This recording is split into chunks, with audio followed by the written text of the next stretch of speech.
Téléspectatrices, téléspectateurs de Téléberta, bah écoutez, bonjour. Aujourd'hui, eh oui, Téléberta est en extérieur. Nous sommes partis donc à Nantes rencontrer Monsieur Claude Rivoisi. Claude, bonjour. Oui, bonjour. Bah, merci de nous accueillir dans ton univers intime. Oui, avec plaisir. Donc, vous voyez Toujours. à l'écran Claude, l'auteur donc du livre à la recherche de Thomas Hume. Donc, reprends-moi si Oui, Tobias. Tobias Hume, voilà. Et donc, qui est un musicien et mercenaire, et musicien notamment un gambiste. Oui, un gambiste de la fin du XVIe et du début du XVIIe siècle. Un musicien après-baroque, on peut dire. Oui. Tu- C'est l'univers d'un musicien atypique. Voilà, atypique. Alors, pourquoi atypique Bah, déjà, c'est un mercenaire, un mercenaire écossais, et il joue de la viole de gambe, donc c'est assez étonnant. Enfin, on se demande d'ailleurs s'il l'emmène sur les champs de bataille. Et c'est un musicien typique dans le sens que ce n'est pas un musicien du sérail. Donc il va chercher assez souvent de rentrer dans la cour comme musicien, mais il rentrera jamais, même si, j'ai découvert cela, il va recevoir des récompenses de la reine, l'épouse de Jacques Ier d'Angleterre, à part deux fois. Il va d'ailleurs lui dédier son deuxième livre.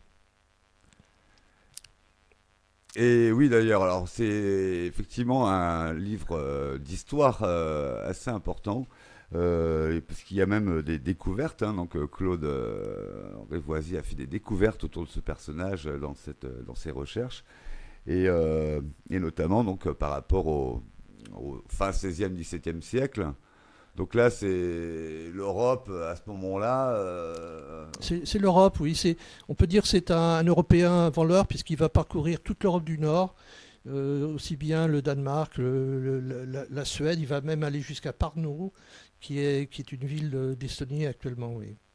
Et il va revenir vraisemblablement en Angleterre au moment du couronnement de Jacques Ier d'Angleterre, qui était le roi d'Écosse juste avant la mort d'Élisabeth Ière.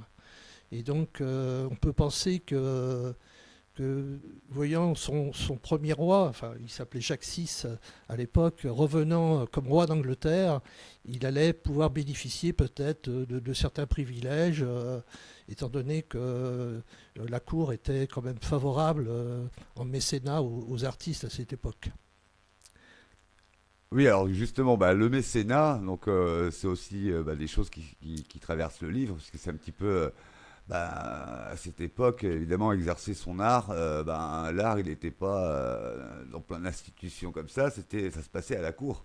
Ça se passait à la cour, tout à fait, et son premier mécène, d'ailleurs, auquel il va dédier son premier livre, The First Air, pardon. Oui, non, mais Donc il va dédier son premier livre. Euh, c'est William Herbert, le troisième comte de Pembroke, qui est aussi un des mécènes de William Shakespeare. ah aussi, mais là, bah oui, c'est des périodes, parce que Oui, Shakespeare, tout à fait. il exerçait, enfin, ils sont contemporains. Ils étaient tout à fait contemporains. Oui. Ouais, ouais. Oui, bon, on peut penser que William Shakespeare était un peu plus vieux, mais bon, c'était vraiment l'époque, quoi. Mm. Et, euh, et donc, alors, Claude, tu as entrepris ce livre, voilà, quelque temps. Alors, En qu'est-ce qui fait, t'a amené, quelle est la rencontre avec ce personnage et puis bah du coup cette histoire parce que mm, tu as écrit ce livre donc qui est extrêmement fourni de détails d'histoire. Il est très très bien documenté. Il y a beaucoup d'illustrations qui sont vraiment intéressantes aussi au niveau des portraits, des documents, des pétitions dont on parlera peut-être tout à l'heure. oui. Donc c'est un vrai travail de recherche et d'histoire. Alors, t'en es venu comment à faire ce travail-là, comme ça, autour de Tobias Hume? Oui, c'est vraiment une longue histoire. La première fois que je le rencontre, c'est déjà vieux, c'est en 2010 lors d'un stage de viol de gamme, parce que c'est aussi avant tout un grand joueur de viol de gamme. Et je- j'écoute pour la première fois une de ses œuvres qui s'appelle Humorous Pavan. Et je sais pas, c'est une première rencontre. J'étais un peu subjugué par la virtuosité, la profondeur du son de la viole. Et voilà, c'était la première fois. Et la deuxième fois, c'est bien plus tard, en 2018, où j'avais écouté deux joueurs de viole de gamme qui jouaient en duo. Et je m'étais dit à cette époque-là, j'écrirai un jour sur Tobias Hume. Ah oui, déjà. Ouais, voilà. En- Et j'ai commencé à recueillir des informations sur lui, j'ai commencé à acheter des livres, j'ai fouillé un peu les bibliothèques, les archives aussi par Internet, il y a beaucoup maintenant des archives qui sont disponibles sur Internet. Et au départ, étant donné que le personnage est un peu sulfureux, un capitaine, joueur de viol de gomme, je m'étais dit je vais écrire un roman, quoi. un roman. Et puis en fait, au fur et à mesure de mes recherches, je me suis rendu compte que je découvrais des choses sur Hume qui étaient totalement inconnues, même des musicologues, des historiens. Et je me suis dit, c'est le moment, quoi. Il y avait juste une petite short biographie de Tobias Hume faite par un Anglais, Michael Rossi, mais il y avait beaucoup d'éléments, enfin, d'informations qui manquaient. Et là, petit à petit, j'avais des informations vraiment exceptionnelles. Une adresse de Tobias Hume en Angleterre. J'avais des indications sur le fait qu'il avait été reçu par la reine. Anne du Danemark, l'épouse de Jacques Ier. La chose aussi, vraiment dans les derniers moments, c'était la découverte qu'il avait été interné, quoi, qu'il était devenu fou. Alors qu'on pensait que sa dernière pétition qu'il fait pour aller combattre les rebelles catholiques en Irlande était un peu farfelue, un peu exagérée, un peu outrancière. Mais on ne savait pas qu'il il avait été interné. Il a été interné dans un hôpital d'Angleterre, à Bethléem. Oui. Alors, ces informations, ces nouvelles informations, pour le coup, tu as été les chercher sur le terrain. Donc, peux-tu nous parler des voyages et des voyages qu'il a effectués autour de ce. Oui, bon, mais j'ai un premier voyage en 2016, mais j'avais pas encore, j'avais Un pas premier encore voyage alors en Écosse ou en Angleterre? ah bien, en Écosse. En En Écosse, Écosse. je suis Ouais. allé sur les pas de Tobias Hume, parce il est vraisemblablement, on pense qu'il est né dans les Borders. Les Borders, c'est une région qui est frontalière, hein, avec l'Angleterre. En gros, on retrouve le mur d'Adrien, quoi. C'est ce fameux mur qui sépare les Écossais des Anglais, quoi. Ouais. Enfin, des Anglais à l'époque romaine, c'est l'Empire romain, hein. Mhm. Ça remonte jusqu'en Écosse, quoi. Et on peut penser que déjà il y avait dans le tempérament anglais une, une fougue, une ténacité, un art du combat qui faisait que les Romains avaient été obligés de se protéger, notamment Adrien, je crois que c'est vers le 1er, 2e siècle après Jésus-Christ. Ouais. Donc, l'Écosse, puis l'Angleterre.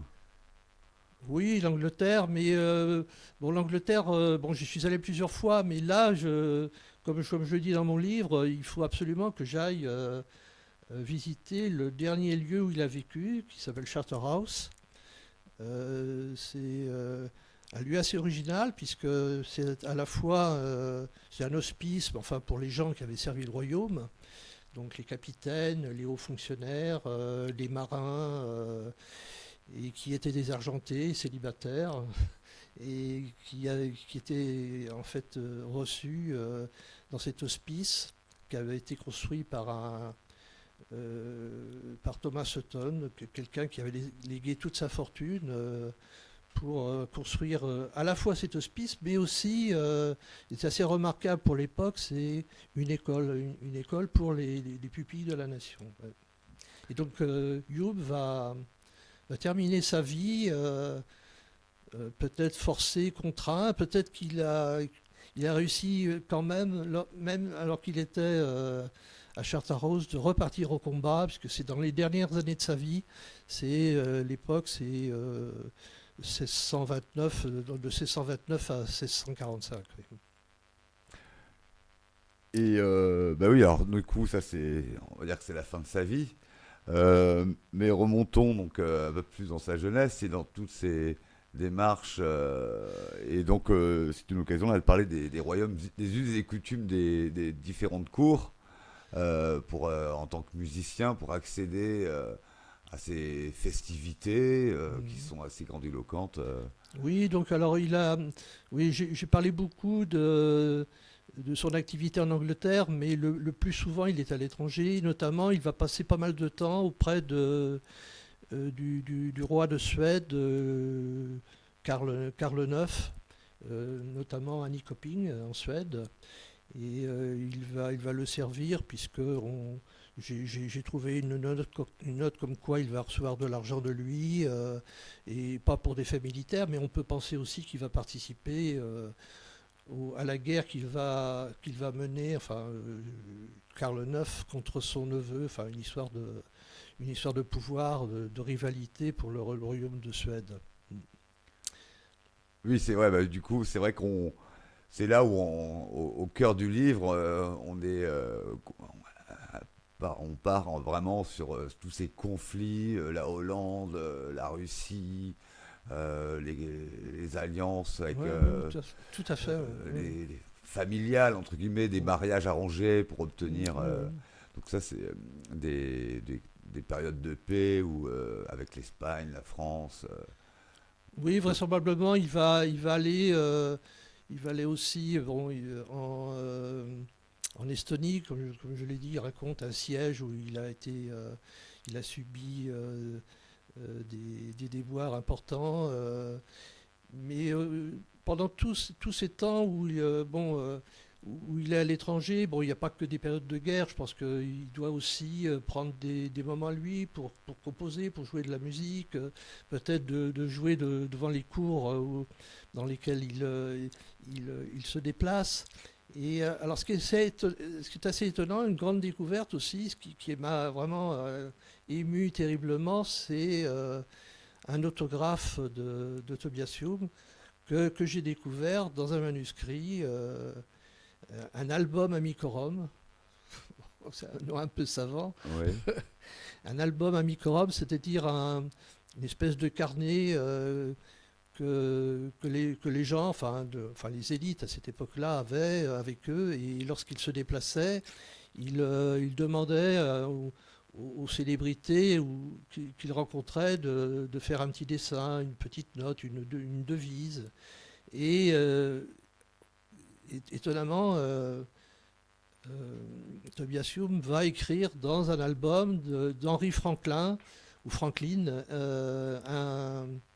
un Anglais qui s'est installé en Suède, et notamment il va servir en tant que chambellan le roi Karl IX. Et cette note est extrêmement émouvante, quoi.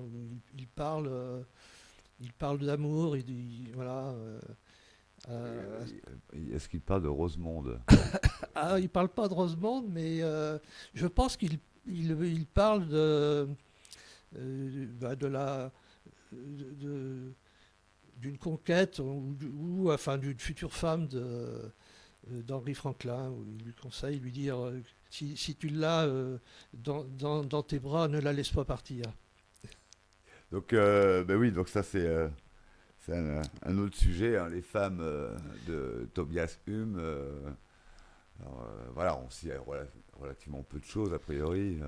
On sait peu de choses, oui, effectivement. Tu parles de Rosamonde. Bon, il parle souvent de maîtresse. Il a quelques œuvres, puisqu'on n'a pas parlé beaucoup de sa musique, mais sa musique quand même est relativement importante. Il y a pas à peu près, enfin, j'ai pas fait le décompte, mais enfin, j'ai dû le faire dans mon livre, mais à peu près 150 pièces. Bon, la plupart instrumentales, avec quelques chansons quand même, comme une chanson sur le tabac, euh, et puis alors des œuvres, des pavanes qui sont vraiment très très belles, des pièces pour une seule viole de gambe. Et puis aussi des pièces à deux viols, même à trois viols. Et puis surtout, enfin, puisqu'on parlait de femmes, des pièces un peu coquines qu'il déroule un petit peu ensuite. Touche-moi légèrement, chatouille-moi, ma maîtresse a une jolie chose, enfin, etc. Donc, Do- donc pour les futurs lecteurs de Téléberta qui viendront à lire ce livre, effectivement, le livre, il y a quelques paroles de texte aussi, hein, donc qui sont diffusées. Et, euh, et en effet, combien de... Oui, tu parlais de 150 pièces. Alors, 150 pièces, et tout ça, ce sont des partitions bien physiques qui permettent aujourd'hui d'interpréter son œuvre. oui, alors ce qui est caractéristique de la musique de Tobias Hume, c'est que la plupart de ces pièces sont écrites en tablature, c'est-à-dire c'est une notation qui est différente de la notation qu'on connaît actuellement avec des notes. Et donc il y a une portée et c'est un peu comme, je sais pas, peut-être comme une grille de guitare, mais on indique où placer les doigts, c'est-à-dire où placer les doigts et donc chaque corde est représentée et pour chaque corde, on va mettre une position de doigt A, B, C, D en avançant sur le manche, quoi. Oui, donc finalement, c'était une nouveauté à l'époque de de marquer les partitions comme ça, au-delà Euh, des notes, une on- spécificité par aux instruments, parce on- qu'effectivement, quand on dit tablature, c'est tout le monde, pour oui, les mais musiciens, oui, les oui, mais guitaristes, ils connaissent ça très bien. alors, je sais pas, il y a une certaine facilité, effectivement. Alors, ça existe pour la viole de gamme, ça existe aussi pour la viole. Peut-être que pour certains amateurs, enfin éclairés, c'était plus simple que d'apprendre à lire les notes, quoi. Et- mais cette façon d'écrire, elle va aller jusqu'à l'époque baroque, vraiment, quoi. Bon. Et il y a certaines personnes qui se sont mis à la viole de gamme tardivement, qui n'avaient pas la connaissance du solfège des conservatoires, qui ont appris à jouer de la viole sans savoir lire la musique, mais en Ah oui. lisant les Mm. tablatures, quoi. Ça, c'est vraiment intéressant, quoi. Alors, du coup, avant de parler un petit peu plus de la viole, notamment, euh, on- à un moment donné, tu marques clairement on sent une dualité auprès des musiciens de cours, etc., entre la, la modernité finalement de la viole qui vient un peu détrôner petit à petit l'instrument favori avant, qui était la lutte, Le le luth, oui. luth, Le pardon. luth, oui. Oui, oui. Oui, tu m'avais posé la question pourquoi Tobias Hume me plaît autant. C'est parce que bon, je suis un amoureux de la viole de gambe. Mais et Tobias Hume, je crois que c'est vraiment le premier qui en fait un instrument soliste, qui en fait un instrument capable de jouer de façon harmonique, c'est-à-dire avec des accords, comme le faisait auparavant le luth, et capable d'accompagner le chant aussi, comme le faisait le luth, ou comme le faisait aussi à son époque le luth, et de jouer en ensemble. Et alors moi, ce que j'ajouterais en plus, c'est que la viole, enfin, pendant tout le temps de la musique, les gens, enfin, ou les interprètes, ont cherché à imiter la voix. Et bon, chaque instrumentiste dit, bah non, c'est mon instrument qui imite le mieux la voix. Et, mais la viole de gambe, par sa tessiture, enfin, je ne sais pas si on reparlera que quand on parle de la viole de gambe pour Tobias Hume, il s'agit d'une basse de viol, enfin une espèce de lyre à viol, donc qui a à peu près la taille d'un violoncelle et donc dont la tessiture est proche de la voix humaine. Bon, à son époque, c'est la voix, la voix des hommes, bien qu'il existe aussi. Alors, c'est une grande famille, la famille des viols. Hein. C'est un peu comme la famille des violons. Et je ne sais pas si on voit par-dessus. Oui, mais on ira faire des images de tous ces instruments voilà, qui sont ça et là. Et moi, vraiment, ce que je trouve de. Je, je trouve que ce qui est important à dire, c'est que Tobias Hume, c'est le premier qui met à l'honneur, comme ça, la viole de gamme, un instrument vraiment soliste, voilà, comme l'était auparavant le luth. D'ailleurs, il va enfin, pas se fâcher, mais il va. Je ne sais pas si je peux le lire, j'ai cru que je l'avais mis quelque part, mais non, c'est autre part. Mais où il dit dorénavant, la viole de gamme est capable de faire aussi bien que le luth. Il le dit dans son deuxième ou son premier ouvrage, quoi. Et le grand luthiste de l'époque, c'est Doland, John Doland. Et il va, sans doute qu'il doit être vexé un peu, quoi. Oui. Mais il va lui répondre, parce que les deux premiers livres de Hume paraissent en 1605 et 1607, et il va lui répondre que 5 ans plus tard. Ah oui. Il va lui répondre quand il revient. Ah oui, parce que c'est deux destins qui sont semblables, c'est deux musiciens mal compris. Doland va être obligé, enfin le luthiste Doland va être obligé de quitter l'Angleterre. D'ailleurs, il est catholique. Bon, je pense qu'il doit y avoir un peu de ça, et donc il va voyager un peu comme Hume. Mais quand il revient en Angleterre en 1612, il va écrire dans sa préface au lecteur en disant. Il s'en prend à Hume, mais il s'en prend surtout aux luthistes. Il leur dit, mais méfiez-vous, au lieu de faire un peu n'importe quoi, vous feriez mieux de défendre votre instrument, parce qu'il est mis en cause par Tobias Hume. Ouais. Voilà. Mais alors, du coup aussi, dans sa composition, pour l'époque, le fait d'avoir un instrument un peu soliste aussi, c'était quand même une certaine forme de modernité.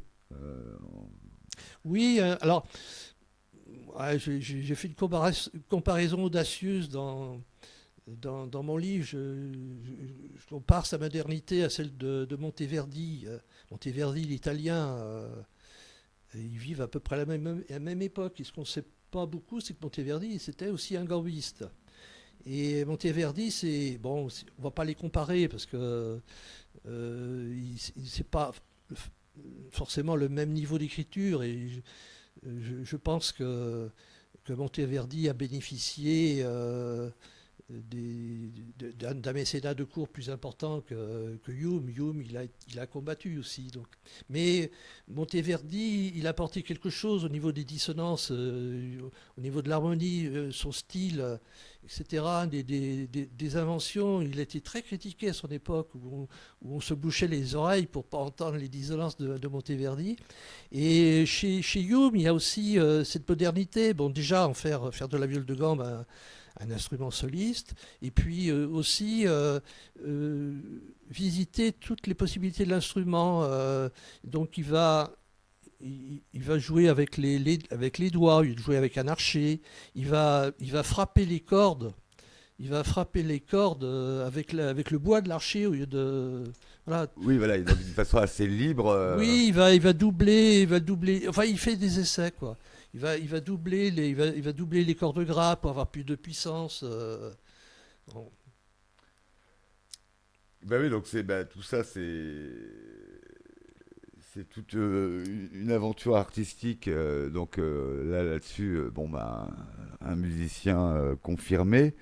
Mais pour reprendre une de ses phrases, parmi les nombreuses citations, hein, d'ailleurs, de plein de personnages à chaque début de chapitre, ma fortune est désaccordée. Donc, alors, ça manque pas d'humour pour le coup par rapport à sa situation, et malheureusement qui est sur la fin, donc, dont on a parlé un petit peu là. Voilà, oui, on sent chez lui une espèce de frustration, qui me touche beaucoup. Parce qu'effectivement, son premier livre, il le dédié à William Herbert, le troisième comte de Pembroke, donc mécène de Shakespeare. Son deuxième livre, il le dédie à la reine, en lui disant, mais recevez-moi, j'ai des beaux instruments pour jouer ma musique de...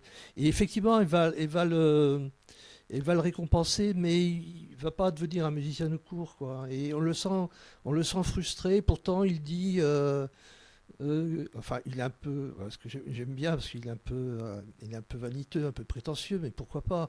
Il dit, mes compositions bon, sont vraiment innovantes. Personne n'a écrit comme moi, et puis je n'imite pas les compositions italiennes. Et puis si vous me critiquez, mais montrez-moi ce que vous êtes capable de faire, quoi. Voilà. Mais on sent que on sent qu'il est pas, il est pas reconnu à sa juste valeur, quoi. Et je pense que à la suite de son deuxième livre, donc en 1607, donc il va recevoir une récompense de la reine, mais ça va pas aller plus loin, quoi. Même s'il va jouer devant deux rois, Ouais.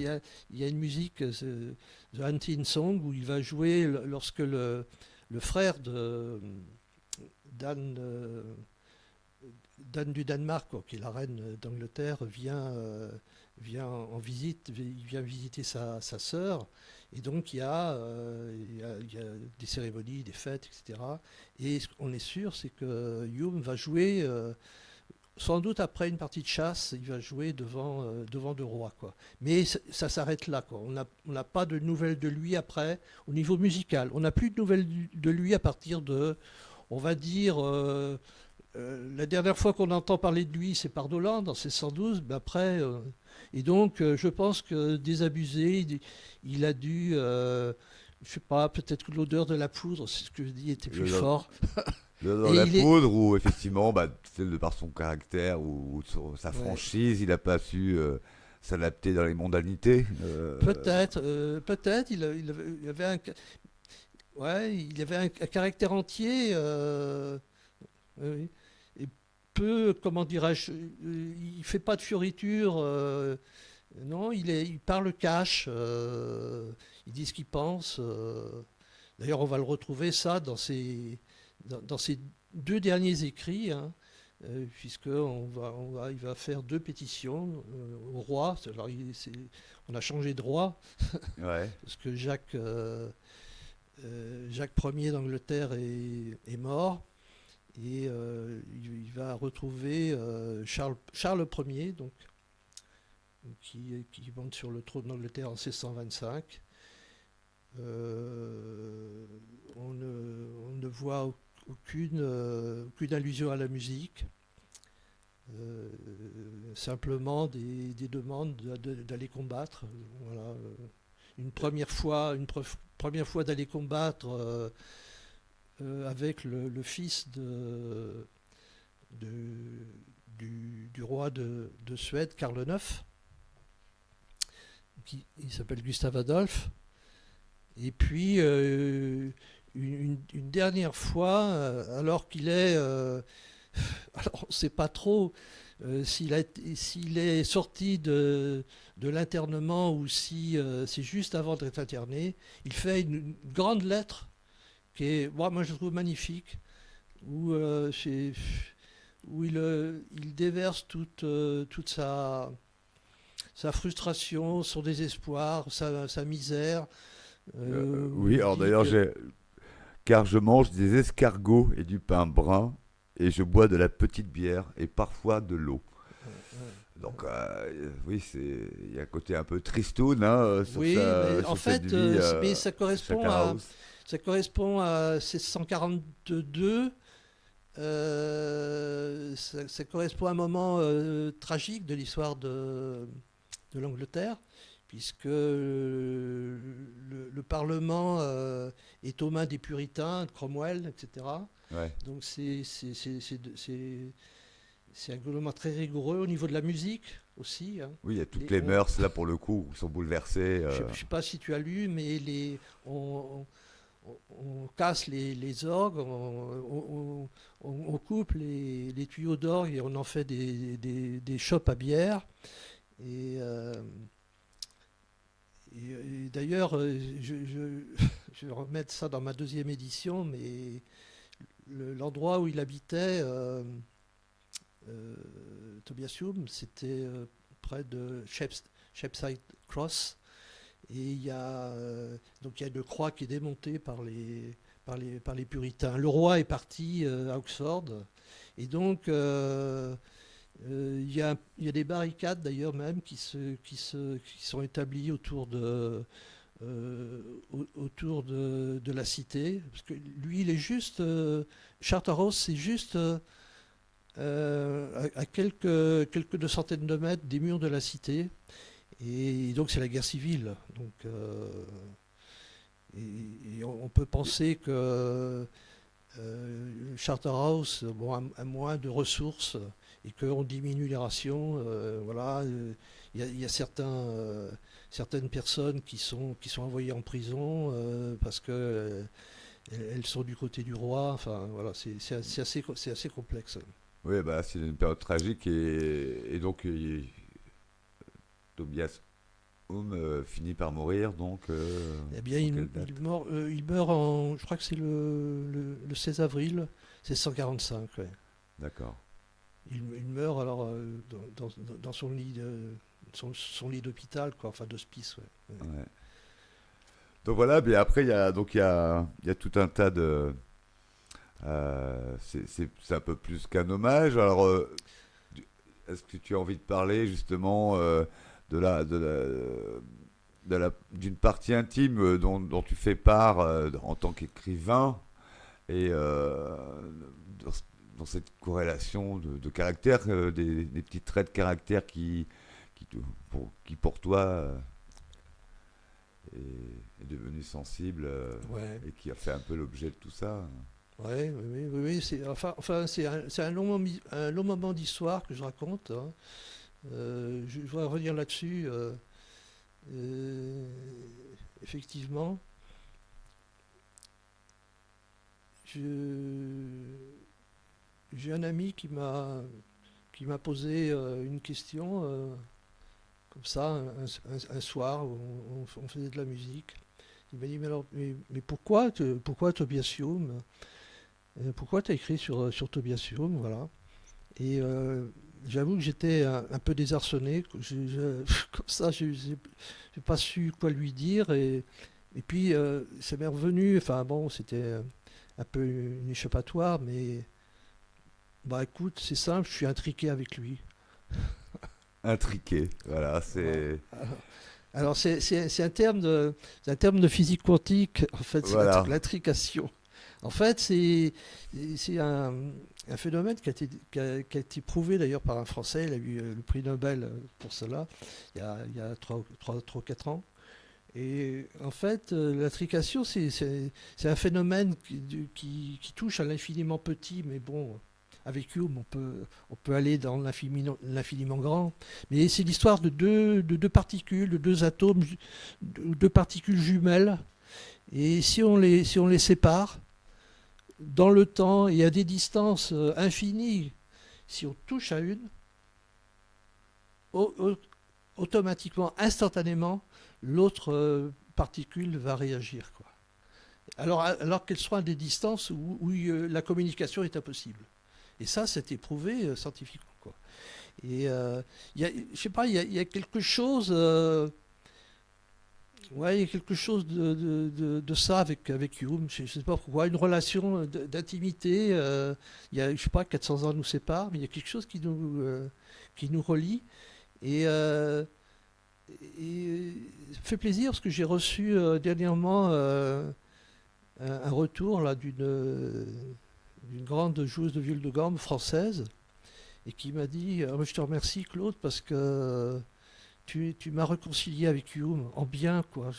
Et voilà. Et si j'ai pu faire ça, ben, je trouve que dans le temps, dans l'espace, peut-être que Hume entend ce que je dis actuellement.